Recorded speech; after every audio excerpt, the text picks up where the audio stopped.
Og det sidste og nok vigtigste råd, lad være med at spørge os, om lækre kvinder er lækre. Jeg havde på et tidspunkt en kæreste, som angiveligt slet ikke kunne forstå, hvad nogen så i Angelina Jolie. Jamen hun gik rundt der og sagde, jeg synes måske bare, der bliver overdrevet lidt, det ved jeg ikke, så vildt synes jeg heller ikke, det er. Altså, jeg synes da nok, jeg har set pænere, jeg er måske bare lidt træt af at høre om det hele tiden. Og jeg vil lige sige til mit eget forsvar, jeg gik jo bare rundt og sagde, jeg er ikke typen, der gør det, når jeg er i fast forhold, og jeg går rundt og siger, Silje hende der.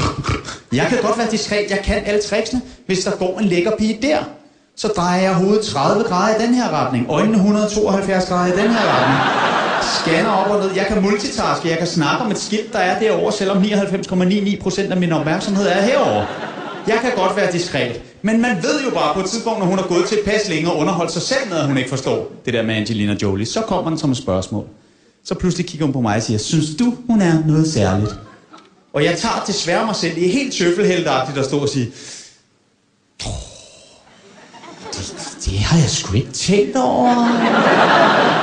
Altså, jeg kan da godt se objektivt, at hun har nogle meget pæne træk, men jeg ved ikke. Jeg tror måske bare, at den der type med lange, slanke ben, velformet røv, vipsetalje, store fyldige bryster, bløde læber, høje kindben og katteøjne, det er nok bare ikke lige mig.